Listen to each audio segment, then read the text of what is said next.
Good morning, students. So, in the last lecture, we covered with our topic latent heat of fusion and latent heat of vaporization. I think अब main जो topics थे हमारे इस chapter के, जिसमें हमने पढ़ा किसके बारे में, और बहुत सारे कन्वर्जन्स पढ़े, है ना.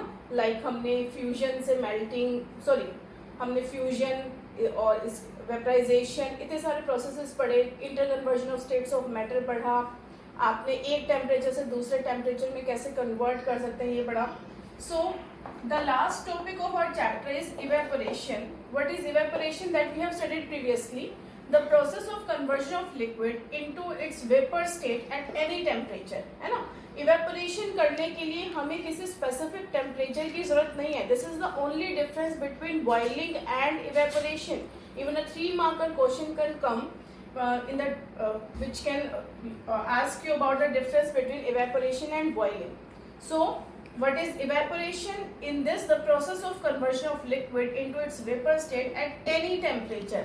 And boiling point, what is boiling point? Basically it requires a specific temperature. Suppose water boils, water का boiling point हमारा क्या है? 100 डिग्री सेल्सियस, है ना. तो आपके और लेकिन इवेपोरेशन के केस में हमें कोई टेम्परेचर की जरूरत नहीं है कि हमें 100 डिग्री सेल्सियस देंगे तभी हमारा इवेपोरेशन होगा. आपका जो सी का एरिया है, सी से पानी इवेपोरेट होता है, तो हमने आपने पढ़ा था वाटर साइकिल कि उसमें मैम क्लाउड फॉर्मेशन होने के लिए सी से पानी इवेपोरेट होके जा रहा है, तो वहां पर सी 100 डिग्री सेल्सियस तक बॉइल होगा, तभी उसमें से वाटर इवेपोरेट नहीं होगा. Clear? So evaporation occurs at any temperature, but boiling, if we consider the boiling of water, so boiling needs at least a specific temperature. In case of water it is 100 degrees Celsius. Second thing, evaporation, it's a surface phenomenon, है ना. जैसे C का, अगर C से पानी evaporate हो रहा है तो C के सरफेस से पानी इवेपोरेट होके कहाँ जा रहा है? हमारा एटमॉस्फेयर के अंदर जा रहा है, लेकिन पूरा का पूरा C नीचे तक गर्म नहीं होता. ठीक है, तो हमारा C हीट लेता है, सरफेस से हीट लेके वाटर जो है वो इवेपोरेट होना शुरू हो जाता है. तो it's a surface phenomenon, but in case of boiling it's a bulk phenomenon. Bulk, why it is known as bulk? Bulk मतलब कोई चीज बल्क में, यानी कि कोई चीज पूरी की पूरी क्या हो गई है? गर्म. अगर आपने वाटर को बॉइल किया किसी भी कंटेनर में, तो आपका पूरा वाटर ऊपर से लेकर नीचे तक अगर आप फिंगर भी डालना चाहोगे तो we can not do this, है ना, क्योंकि वो बल्क में गर्म हो गया है. सो evaporation is a surface phenomenon and boiling is a bulk phenomenon. Third, अगर आप इवेपोरेशन होता है कहीं से भी, ये हम लास्ट टॉपिक इसके बाद डिस्कस करेंगे इसको. इसके बहुत सारी एक्टिविटीज में मैं आपसे डिस्कस करूंगी कि evaporation leaves a cooling effect. जब भी इवेपोरेशन होगा, सपोज बहुत ज्यादा गर्मी होती है, तो हम पहले के टाइम पे क्या करते थे कि छत पे पानी डाल देते थे, या घरों में बाहर बेड़े में पानी डाल देते थे. क्यों? क्योंकि वो पानी इवेपोरेट होगा और उससे क्या होगा? वो एक कूलिंग इफेक्ट छोड़ के जाएगा. हमें उससे गर्मियों में या एक better feeling we can take. Similarly in case shopkeepers, बहुत ज्यादा गर्मी होती है, अपने घर के अपनी शॉप के बाहर क्या डाल देते हैं? पानी डाल देते हैं. क्यों? क्योंकि when it evaporates it leaves behind a cooling effect. और इसके अलावा अगर आप एसीटोन नेल पेंट रिमूवर, है ना, आप अपने हाथ पे अप्लाई करोगे तो वो बहुत जल्दी इवेपोरेट हो जाता है. जैसे आप उसको हाथ पे लगाओगे वो इवेपोरेट हो जाएगा वो लिक्विड, और साथ में क्या छोड़ के जाएगा? एक cooling effect. So evaporation leaves a cooling effect. Instead जो आपका बॉइलिंग होता है, boiling leaves a heating effect. Boiling के केस में ऐसा कोई कूलिंग इफेक्ट नहीं होता. तो these are the 3 main differences between evaporation and boiling.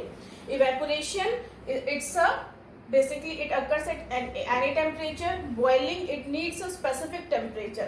Evaporation, it's a surface phenomenon. Boiling, it's a bulk phenomenon. And evaporation leaves a cooling effect and boiling leaves a heating effect. ठीक है, तो ये 3 number में question आपका paper में आ सकता है. इसके बाद हम इसमें पढ़ेंगे what are the factors affecting evaporation. कौन कौन से फैक्टर्स हैं जो इवेपोरेशन को इफेक्ट करते हैं. सबसे पहले हम सरफेस एरिया, हम कह रहे हैं कि evaporation is a surface phenomenon. तो इवेपोरेशन सरफेस एरिया से कैसे आपका बेसिकली इफेक्ट करेगा, सरफेस एरिया कैसे इफेक्ट करेगा इवेपोरेशन को. अगर मान लो मम्मी ने आपको कहा कि बेटे जाओ छत पे कपड़े सुखाओ, है ना, तो हम सुखाने के लिए गए, तो हमने क्या किया? बहुत तेज धूप थी, हम बस ऐसे डाल के आ गए. ऐसे अगर क्रश्ड था कपड़ा तो हम क्रश्ड डाल के आ गए, हमने उसको फैलाने की जरूरत नहीं समझी. थोड़ी देर बाद गए तो जो कपड़े स्प्रेड करके हमने जो फैला के सुखाए थे वो सूख गए. जो हमारा क्रश्ड था, जितना सरफेस आपका बेसिकली जितने सरफेस पे हीट पहुंची वो सरफेस हमारा क्या हो गया, सूख गया, लेकिन जो अंदर सरफेस था क्रश्ड एरिया वो अभी भी हल्का हल्का वेट रह गया। क्यों? वाई? बिकॉज सन की हीट उस तक पहुंची ही नहीं। तो इट्स अ सरफेस फिनोमिनन। अगर हम उसको ढंग से स्प्रेड करके सुखाते तो जितना सरफेस एरिया हीट के कांटेक्ट में आएगा उतनी ही जल्दी वो क्या होगा, इवेपोरेशन होगा वहां से। So it's a surface phenomenon. If surface area increases, evaporation also increases. Second, temperature. जितना ज्यादा हम टेम्परेचर इंक्रीज करेंगे उतना ही ज्यादा हमारा इवेपोरेशन भी क्या होगा, इंक्रीज होगा। कोई भी आप एग्जांपल ले लो, इसमें अगर हम सपोज हम एग्जांपल ले रहे हैं कि अगर आपका बहुत गर्मियों के दिनों में हम कपड़े सुखा रहे हैं तो बहुत जल्दी हमारे कपड़े सूख जाते हैं as compare to in winter days. वहां पर हमें क्या लगता है, टाइम लगता है किसमें, उन कपड़ों को सुखाने में। क्यों? क्योंकि उस केस में, इन case of summer the temperature is high, तो हम 1-1.5 घंटे में बोलते हैं कि जाओ उतार लो, अब सूख गए होंगे। क्यों? क्योंकि वहां पर टेम्परेचर क्या था, हाई था। Clear? So temperature increases, evaporation also increases. Next is humidity.